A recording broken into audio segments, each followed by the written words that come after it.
జై వీరబ్రహ్మ జై గోవిందమాంబ జై. నేను మీ కృష్ణమాచార్య శ్రీ బ్రహ్మపదం. ప్రకృతిలో జరిగే ఎన్నో వింతలు విశేషాలు, ప్రపంచంలో ఎక్కడ ఏ మూల ఏ చిన్న సంఘటన జరిగినా, ఏ విచిత్రం సంభవించినా, ఏ ప్రళయం వచ్చినా బ్రహ్మంగారు కాలజ్ఞానంలో చెప్పారు, ఇలా జరుగుతోంది అంటూ ఉంటాం, వింటూ ఉంటాం.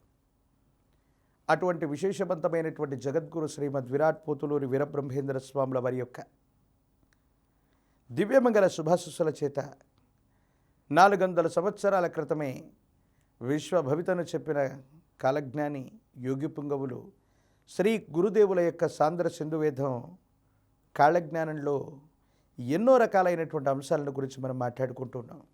అటువంటి ధారావాహికలో ఇవాళ కొన్ని ప్రత్యేకమైనటువంటి అంశాలను గురించి మనం మాట్లాడుకుందాం. గురుదేవుల యొక్క కాలజ్ఞానం అంటే కేవలం వింతలు విచిత్రాలైనా, విశ్వ ప్రళయాలైనా, వాటి గురించి మాత్రం ప్రస్తావించబడ్డాయా? ఒక్కొక్కరు అనుకుంటారు కాలజ్ఞానాన్ని వినటం లేదా చదవటం అశుభమని. కాలజ్ఞానాన్ని చదవటం అశుభమా? లేదా కాలజ్ఞానంలో ఇలాంటి ఇబ్బందులు కలిగేటువంటి సంఘటనల గురించి మాత్రమే రచించారంటే ఇవేవి వాస్తవం కాదు. జగద్గురు వీరబ్రహ్మేంద్ర స్వాముల వారి యొక్క కాలజ్ఞానం అంటే అది విశ్వభవిత.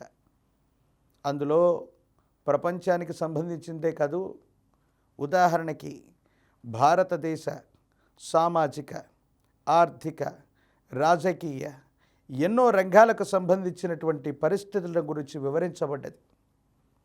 వాటిలో ప్రధానంగా భారతదేశానికి సంబంధించినటువంటి రాజకీయపరమైనటువంటి రంగం గురించి మనం కొంత తెలుసుకునేటువంటి ప్రయత్నం చేద్దాం.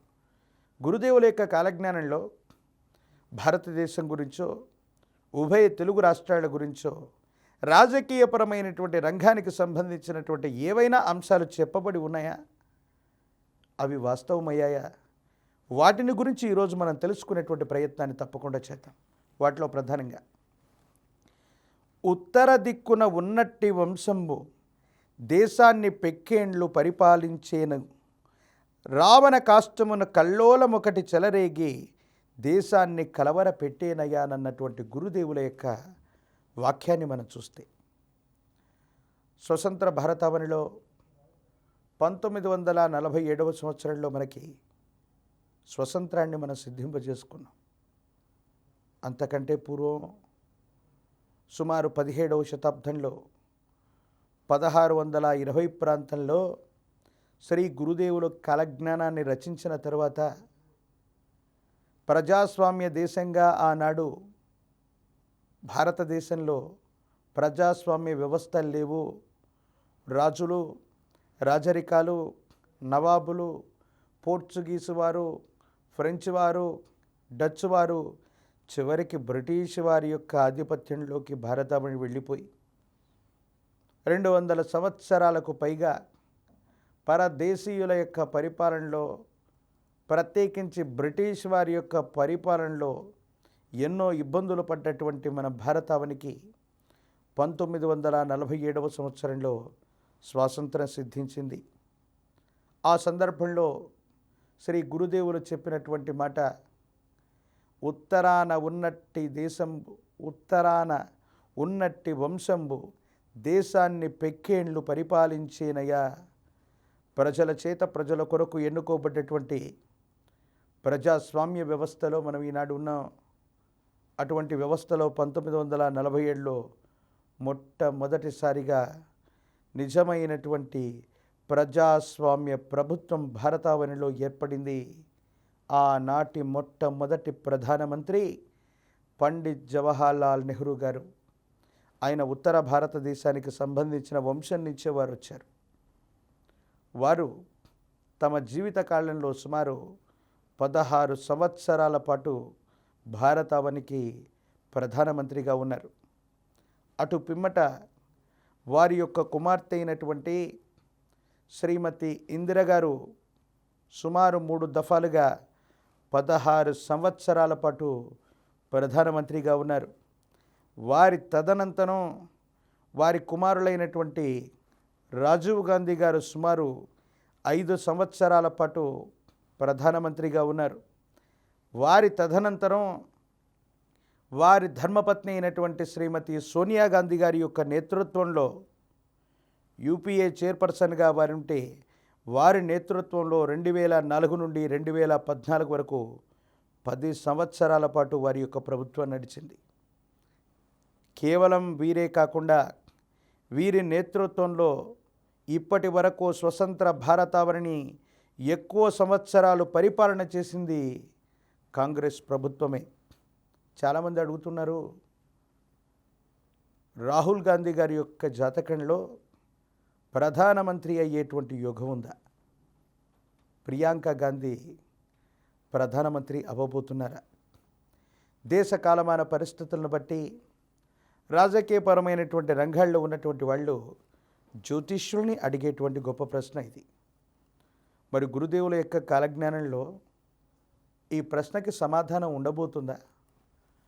సమీపమైనటువంటి భవిష్యత్తులో రాహుల్ గాంధీ గారు కానీ ప్రియాంక గాంధీ గారు కానీ ఈ దేశ ప్రధానమంత్రి పీఠానికి వారు దగ్గరగా ఉన్నారా? అటువంటి పరిస్థితి వారి జాతకంలో ఉందా, లేక బ్రహ్మం గారి యొక్క కాలజ్ఞానంలో ఉందా అన్నటువంటి విషయాన్ని కూడా ఈరోజు మనం తెలుసుకోబోయేటువంటి ప్రయత్నం తప్పకుండా చేద్దాం. దీనికంటే ముందుగా శ్రీ గురుదేవుల యొక్క కాలజ్ఞానానికి సంబంధించి అదే ఉత్తరాన ఉన్నట్టి వంశానికి సంబంధించిన ఒక చారిత్రకమైనటువంటి సంఘటన జరిగింది. దాని గురించి కూడా మనం తెలుసుకుందాం. ప్రధానంగా గురుదేవులు చెప్పినటువంటి కాలజ్ఞానంలోని ఈ వాక్యంలో, రావణ కాష్టమున కల్లోలమొకటి చెలరేగి దేశాన్ని అళ్ళకల్లోలం చేసేను. రావణ కాష్టం అంటే శ్రీలంక. కొన్ని సంవత్సరాలకు పూర్వం తమిళ ప్రజలకి లేదా శ్రీలంకలో ఉన్నటువంటి తమిళులకి, భారతదేశంలో ఉన్నటువంటి తమిళులకి, లేదా కొన్ని ప్రత్యేకమైనటువంటి నేపథ్యంలో ఎల్టీటీఈ అనేటువంటి ఉగ్రవాద సంస్థకి, అక్కడ ఉన్నటువంటి ప్రభుత్వానికి ప్రజలకి మధ్య కొన్ని సంఘర్షణలు జరుగుతూ ఉంటాయి. ఇటువంటి విశేషవంతమైన సంఘర్షణలో తలదూర్చినందుకే ఈ ఉత్తరాన ఉన్నట్టి వంశంలో ఉన్నటువంటి ప్రధానమంత్రిగా ఉన్న రాజీవ్ గాంధీ గారు హత్య గావించబడినటువంటి సంఘటన గురించి మనం విన్నాం, మనం చూసాం. ఎప్పుడో 400 సంవత్సరాల క్రితం, స్వతంత్ర భారతావని కంటే ముందే రాజులు రాజరిక వ్యవస్థలు నడుస్తున్నటువంటి సందర్భంలోనే ప్రజల చేత ప్రజల కొరకు ఎన్నుకోబడ్డటువంటి నిజమైన ప్రజాస్వామ్య వ్యవస్థలో ఇలాంటి ప్రభుత్వాలు వస్తాయి. ఈ వంశం పరిపాలన చేస్తుంది. ఈ వంశంలో ఉన్నటువంటి వాళ్ళు ఈ విధమైనటువంటి స్థితిగతుల్లో అంతరిస్తారని గురుదేవులు ఊరికే చెప్పటం కాదు, అలా జరిగి ఉన్నటువంటి సంఘటనలు మనం చూస్తున్నాం. మరో ముఖ్యమైనటువంటి వాక్యంలో ఇదే ఉత్తరాన ఉన్నటువంటి వంశం గురించి గురుదేవులు మళ్ళీ మరో మాట చెప్పారు. పంజాబు దేశమున వేలాది జనులు మతముల వల్ల కొట్టుకొని చచ్చేరయ్య, హైదరాబాదు నందు తురకలిందువులు ఒకరినొకరు నరుక్కొని చత్తేరయ్య. పంజాబ్ దేశానికి సంబంధించినటువంటి నరమేధం గురించి కూడా గురుదేవుల కాలజ్ఞానంలో చెప్పారు. దానికి ఈ ఉత్తరాన ఉన్నటువంటి వంశం వీళ్ళకి ఒక చారిత్రకమైనటువంటి తెలియనటువంటి సంభావ్యత ఒకటి కుదురుతుంది. ఆపరేషన్ బ్లూ స్టార్ ఆనాడు శ్రీమతి ఇందిరాగాంధీ గారి యొక్క నేతృత్వంలో ఉన్నటువంటి ప్రభుత్వంలో స్వర్ణ దేవాలయంగా పిలుస్తున్నటువంటి సిక్కులకు సంబంధించినటువంటి మహోన్నతమైనటువంటి చారిత్రాత్మకమైనటువంటి కట్టడమే స్వర్ణ దేవాలయం. ఆ స్వర్ణ దేవాలయంలో కొన్ని మతోన్మాద శక్తులు, ఉగ్రవాద మూకళ్ళు పొంచి ఉంటే ఆపరేషన్ బ్లూ స్టార్ పేరుతో శ్రీమతి ఇందిర తీసుకున్నటువంటి నిర్ణయం వల్ల ఆ స్వర్ణ దేవాలయం రక్తసిక్తమైంది. కొన్ని వందల వేల మంది ఉగ్రవాదుల్ని తులముట్టించింది భారత సైన్యం. దీనికి ప్రతిగా అదే ఉత్తరాన ఉన్నటువంటి దేశానికి సంబంధించిన ఆపరేషన్ బ్లూ స్టార్ చేయించిన శ్రీమతి ఇందిరని కిరాతకమైనటువంటి పరిస్థితుల్లో తనతో పాటు ఉన్నటువంటి అంగరక్షకులే కాల్చి చంపినటువంటి సంఘటన కూడా మనం చూస్తున్నాం. ఎంత విచిత్రం! ఎప్పుడో స్వతంత్ర భారతావని కంటే ముందే కొన్ని వందల సంవత్సరాల క్రితమే గురుదేవులు చెప్పినటువంటి కాలజ్ఞానంలోని మాటలన్నీ శ్రీమతి ఇందిరాగాంధీ గారు, సోనియా గాంధీ గారు వీరి యొక్క కుటుంబంలో జరుగుతున్నాయా? మరి సమీపమైనటువంటి భవిష్యత్తులో వీరి కుటుంబంలో ఉన్నటువంటి వంశాంకురాలైనటువంటి రాహుల్ గాంధీ మరియు ప్రియాంక గాంధీ గారి యొక్క నేతృత్వంలో భావి భారత ప్రభుత్వం ఏర్పడబోతుందనంటే అవునని చెప్పచ్చు. గురుదేవుల యొక్క కాలజ్ఞానమే ప్రమాణం.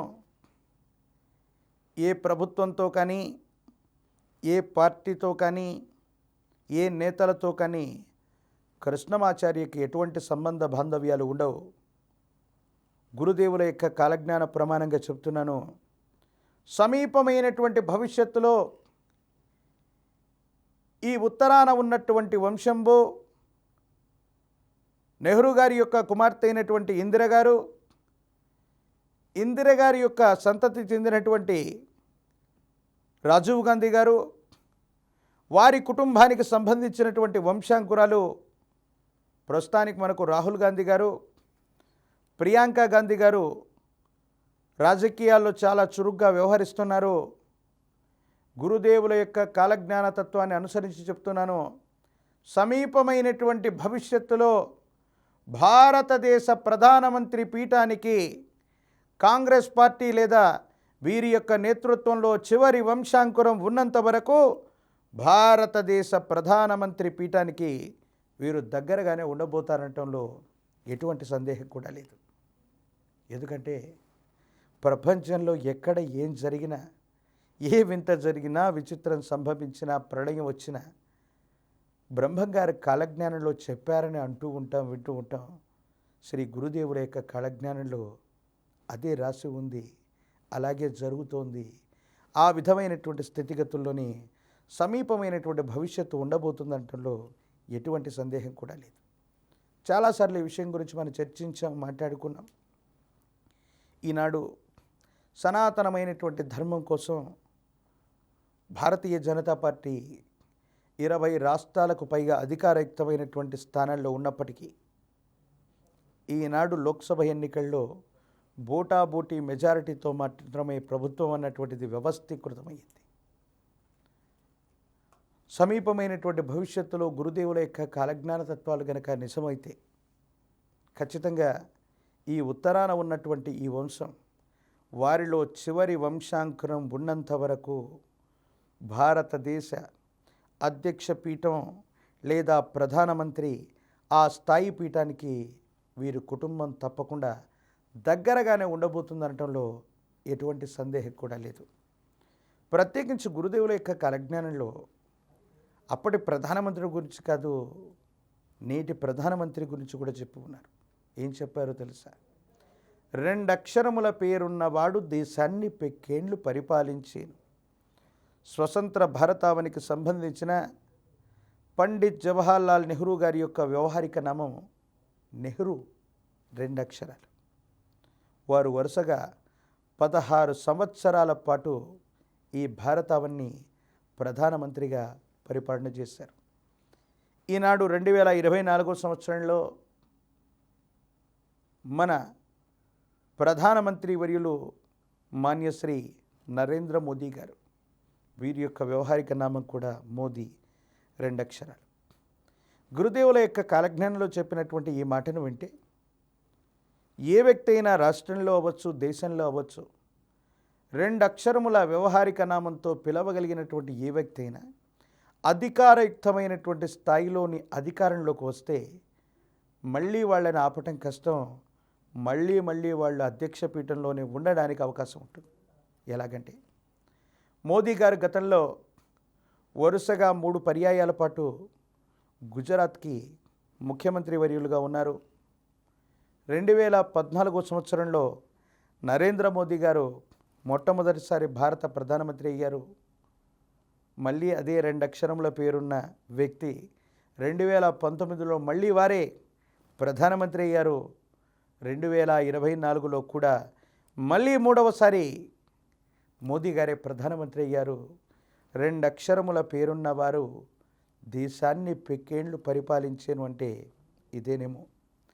ఇదే విషయాన్ని కనుక ఇతర రాష్ట్రాలకు సంబంధించిన స్థితిగతుల్లో, ఇతర రాష్ట్రాలకు సంబంధించినటువంటి పరిస్థితులలో మనం అన్వయం చేసుకున్నట్టయితే యోగి ఆదిత్యనాథ్ గారు, వీరి యొక్క వ్యవహారిక నామం కూడా యోగి, 2 అక్షరాలు.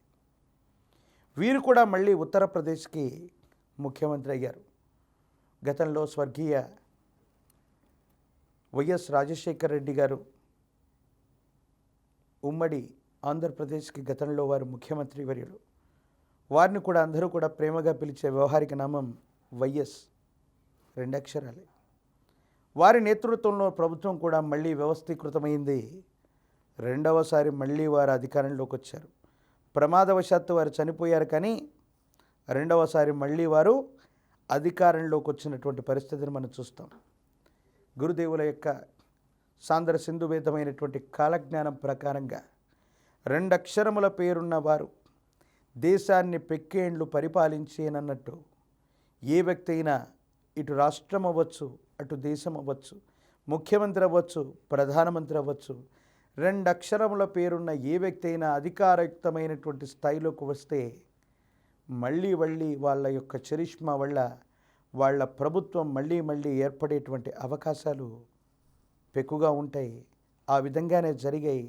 ఆ విధమైనటువంటి స్థితిగతుల్లోనే సమీపమైనటువంటి భవిష్యత్తు కూడా ఉండబోతుంది. అందుకే కాబోలు వరుసగా 3వ పర్యాయం మళ్ళీ మోదీ గారే ప్రధానమంత్రి అయ్యారు. సాంద్ర సింధువేదమైనటువంటి కాలజ్ఞానంలోని గురుదేవులు వీరబ్రహ్మేంద్ర స్వామి వారి యొక్క కాలజ్ఞాన తత్వం మళ్ళీ వాస్తవమైంది, నిజమైంది.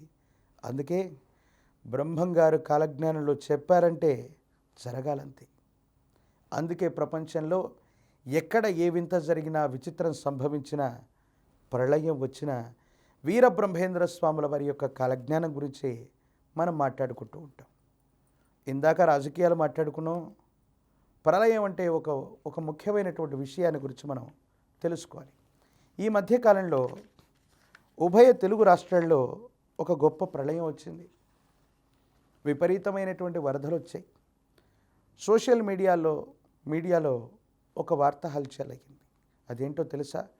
కాలజ్ఞానంలో బ్రహ్మంగారు ఈ వరదల గురించి ఓ మాట చెప్పున్నారు. అలాంటిది ఏమైనా జరగబోతుందా? ఏమిటది? బెజబాడనందున్న కృష్ణమ్మ ఉగ్ర రూపముతోడ ఇంద్రకీలాద్రి పైకెగసేను కనక దుర్గమ్మను ముక్కు వరకు నీట ముంచేను. ఎంత అద్భుతమైనటువంటిది! ఉభయ తెలుగు రాష్ట్రాల్లో విజయవాడ పట్టణం సాక్షాత్తు ఇంద్రకీలాద్రి మీద ఉన్నటువంటి అమ్మవారి యొక్క సాక్షిగా అమరావతి పట్టణం వ్యవస్థీకృతమవుతుంది, సరికొత్త రాజధానిగా రూపుదాల్చుతున్నటువంటి సందర్భంలో కని విని ఎరుగని రీతిలో వచ్చినటువంటి ఈ వరదలు ప్రాంగణం విజయవాడ మొత్తం కూడా బెజవాడ అట్టుడికిపోయింది. విపరీతమైనటువంటి ఆర్తనాదాలను మనం చూసాం. ఒక వ్యక్తి చనిపోతే కనీసం మోసుకు వెళ్ళేవాళ్ళు లేక తన ధర్మపత్ని యొక్క పార్థివ దేహాన్ని నీట మునగకుండా కారు పైభాగంలో ఉంచి తీసుకెళ్తున్నటువంటి దయనీయమైనటువంటి దుస్థితులను మనం చూసాం. ఆహారం అందని వాళ్ళు, బిడ్డకు ఆహారం తీసుకొస్తానని బయటికి వెళ్ళినటువంటి భర్త తిరిగి రాని లోకాలకు వెళితే ఆవేదన పడుతున్నటువంటి ఆ కుటుంబాలు, ఎంతో దయనీయమైనటువంటి పరిస్థితులను మనం చూసాం. అలాగే అదే సందర్భంలో ప్రకాశం బ్యారేజీ వద్ద కృష్ణా నదిలో జరిగినటువంటి పడవ ప్రమాదం వల్ల ప్రకాశం బ్యారేజ్ కూడా కూలిపోతుందేమో అన్నటువంటి వదంతులు మనం విన్నాం. ఇదంతా చూసిన తర్వాత ఏమనిపించింది? గురుదేవుల్లో కాలజ్ఞానంలో చెప్పిన ఒక అద్భుతమైన మాట, బెజవాడనందున్న కృష్ణమ్మ ఉగ్ర రూపముతోడ ఇంద్రకీలాద్రి పైకెగసేను కనక దుర్గమ్మను ముక్కు వరకు నీట ముంచి. ఇది జరగబోతుందేమో, ఇలా జరిగేటువంటి అవకాశం ఇప్పుడే వచ్చిందేమో, వెంటనే జరుగుతుందేమో అన్నటువంటి మానసికమైనటువంటి వ్యధకి, ఆందోళనకి మనమందరం కూడా లోనయ్యాం. వరద ఉధృతి తగ్గిపోయింది. ఆ కనకదుర్గమ్మ తల్లి యొక్క విశేషవంతమైనటువంటి చలువ వల్ల ఆ ఉధృతి అయితే తగ్గి ఉండొచ్చు. కానీ సమీపమైనటువంటి భవిష్యత్తులో బిరబిరా పరిగెడుతున్న కృష్ణమ్మ కనకదుర్గమ్మ ముక్కు పోగును తాకేటువంటి సంఘటనలు సమీపమైనటువంటి భవిష్యత్తులో ఉండబోతున్నాయి. సాంద్ర సింధువేదమైనటువంటి కాలజ్ఞానంలో జగద్గురు వీరబ్రహ్మేంద్ర స్వాముల వారు చెప్పినటువంటి ఈ అద్భుతమైనటువంటి వాక్యం నిజం కాబోతుందేమో. ఇది ఒక గొప్ప ప్రళయానికి ముందస్తు సూచికగా, నాంది ప్రస్తావనగా జరిగిందేమోనన్నటువంటి అంశాన్ని కూడా మనం గుర్తెరగాలి. ఈ 2024 సంవత్సరంలో ఊహించనటువంటి విపత్తుగా ఈ విపత్తును మనం చూసాం. ఉభయ తెలుగు రాష్ట్రాలు అట్టుడికిపోయాయి. రోజుల తరబడి జనజీవన స్రవంతి స్తంభించిపోయి ఉన్నటువంటి దాఖలాలను మనం చూసాం. కానీ భవిష్యత్తులో తప్పకుండా మళ్ళీ ఈ బెజవాడ, విజయవాడ పట్టణానికి వరద ముప్పు పొంచి ఉంది. కృష్ణానది యొక్క ఉధృతి వల్ల విజయవాడ పట్టణానికి ముప్పు ఏర్పడబోయే అవకాశాలున్నాయి. సాంద్ర సింధువేదమైనటువంటి కాలజ్ఞానంలో గురుదేవులు చెప్పినట్టుగా కృష్ణమ్మ ఆ దుర్గమ్మ ముక్కుపోగును తాగేటువంటి అరుదైనటువంటి విశ్వ ప్రళయం సమీపమైనటువంటి భవిష్యత్తులోనే పొంచి ఉందేమో. ఒక్కసారి ఈ విషయాల్ని వింటే ఎంతో ఆందోళన చెందుతాం. ఎన్నో విపత్కరమైనటువంటి పరిస్థితులను ఊహిస్తూ మనసు తరుక్కుపోతుంది. ఎందుకు ఈ విధమైనటువంటి అంశాలను గురించి గురుదేవులు రాశారు?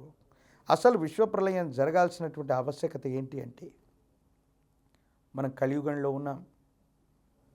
కలియుగంలో ఎక్కడో ఒక్క పాదం మీద ధర్మం నడుస్తుందని మనం అంటూ ఉంటాం. కానీ ఒక్క పాదం మీద కూడా ధర్మం నడుస్తుందో నడవట్లేదో తెలియని విపత్కరమైనటువంటి స్థితిగతుల్లో మనం ఉన్నాం. కానీ ఏది ఏమైనప్పటికీ కూడా భగవద్గీతలో కృష్ణ పరబ్రహ్మ ఓ గొప్ప మాట చెప్తాడు. పరిత్రాణాయ సాధూనాం వినాశాయ చ దుష్కృతాం ధర్మ సంస్థాపనార్థాయ సంభవామి యుగే యుగే యదా యదా హి ధర్మస్య గ్లానిర్భవతి భారత అభ్యుత్థానమధర్మస్య తథాత్మానం సృజామ్యహం. ఎక్కడైతే అధర్మం వృద్ధి చెందుతూ ఉంటుందో, ధర్మం క్షీణిస్తూ ఉంటుందో, దుష్టులు రెచ్చిపోతూ ఉంటారో, సాక్షాత్తు ఆ పరమేశ్వరుడు లేదా ఆ భగవంతుడు, ఆ పరమాత్మ తనను తాను స్పృశించుకుంటూ కొత్త అవతార విశేషంగా ఈ భూమి మీద నడయాడబోతున్నాడు. అందుకే మత్స్య, కూర్మ, వరాహ, నారసింహ, వామన, పరశురామ, శ్రీరామ, బలరామ, శ్రీకృష్ణ, కల్కి లాంటి దశావతార మూర్తుల గురించి మనం వింటున్నాం, పురాణాల్లో చదువుకున్నాం. శ్రీ గురుదేవులు వీరబ్రహ్మేంద్ర స్వాముల వారి కూడా సాంద్ర సింధువేదమైనటువంటి కాలజ్ఞానంలో చెప్పిన గొప్ప మాట ఏంటో తెలుసా? ఈ కలియుగంలో మళ్ళీ తాను వీరభోగ వసంతరాయుడుగా రాబోతున్నట్టు, దుష్ట శిక్షణకు, శిష్ట రక్షణకు, ఈ కలియుగంలో జరిగే పాప ప్రక్షాళనకి కొత్త అవతారమూర్తి విశేషంగా వీరభోగ వసంతుడిగా గురుదేవులు జగద్గురు వీరబ్రహ్మేంద్ర స్వాముల వారు మళ్ళీ ఉద్భవించబోతున్నారు. దానికి మూలమై ఉన్నటువంటి రూపమే శ్రీ వీరబ్రహ్మేంద్ర స్వాముల వారి యొక్క అవతార విశేషం. అందుకే విశ్వభవితగా చెప్పబడ్డటువంటి కాలజ్ఞానంలో 4,32,000 వాల్యూమ్స్ రూపంలో, కాలజ్ఞాన తత్వాల రూపంలో గురుదేవులు కాలజ్ఞానాన్ని రచించి తాను వీరభోగ వసంతరాయుడుగా రాబోతున్నటువంటి తరుణానికి సంబంధించిన భవిష్యత్ అంతా కూడా మన ముందుంచి దుష్ట శిక్షణకు, శిష్ట రక్షణకు అవతారమూర్తిగా మళ్ళీ విచ్చేస్తానని గురుదేవులు కాలజ్ఞానంలో చెప్పారు. సజ్జనులందరూ సంరక్షించబడాలి, దుర్జనులు శిక్షింపబడాలి.